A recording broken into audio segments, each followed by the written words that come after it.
Today we're moving the stereo from a 2013 Volkswagen. We're going to start with our pry bar, and there are two panels across the top here of the dash, and we're going to pry these panels out of the dash, and they remove.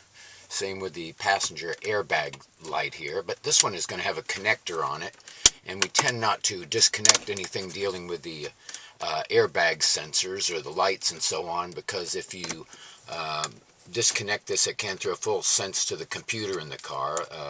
If you want to disconnect this, it's best to disconnect the battery before attempting the removal of this car stereo. But let's see if we can pry this panel out of the dash as well. Here we go. This will release up out. This does have a connector on it here that has a little trigger on the back of it. Like I say, if you push this trigger down, you can release this and remove it. We're going to leave this connected because we did not disconnect the battery in this car.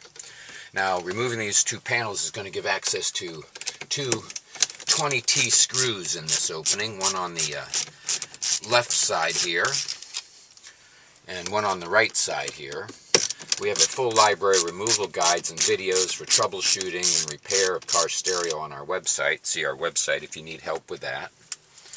With these two screws removed, we're going to gently pry the entire trim panel from the dash now. Work our way around the bottom, up the left side, up the right side here. Clips will release as you do this, and these clips release usually with pry pressure. So we're going to work our way around and make sure all these clips release. There we go. We got the panel backing up, and we can pull it out of the dash. Now we're just going to set this panel up to the dash.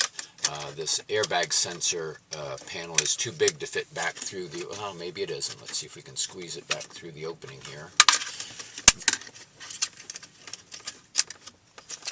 Okay, I'm going to say no on that one, but we can release the emergency flashers, which is this center connector. It gives a little bit more play here in the front. See if we can get this panel to lay up on the dash here.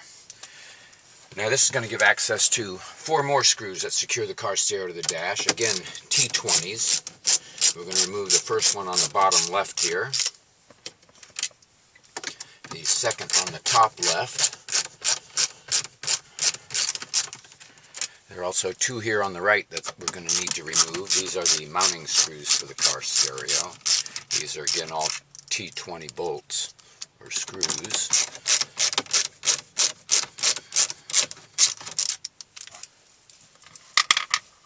Now this is going to allow us to grab the edges of the car stereo and pull that out of the dash. Now we have several connectors here.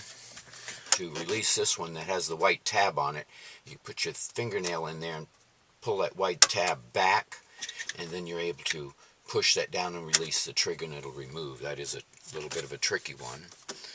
The other antenna connector here is going to have the same type thing, a little white piece on it that you put in there and it slides back about 1/4 of an inch.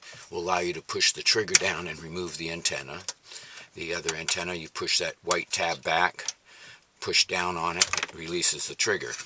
Now the main connector here into the back of the car stereo has a trigger here on the bottom that you squeeze down, and as you squeeze it down you pull this handle out, and this handle will hinge out and push the connector out of the back of the stereo. We're not going to do that because we'll need a code in order to hook the stereo back up. But to put this connector back into the car, this part has to be all the way in the out position. It goes into place, and as you push the hinge back down in to lock it in, it pulls the connector into place. And replacing all these connectors, they go back, and you push the tabs back in on the antennas as well. The connectors go on, fit snug, push the lock back down in to lock it into place. And we're missing one antenna here at the top. These are all color coded, whites, blues, and greens, so there is no getting these connectors or antennas hooked up to the wrong spots. This is how you remove the stereo from a 2013 VW. Hope this video has been helpful. Please subscribe and see our website for any other help you may need.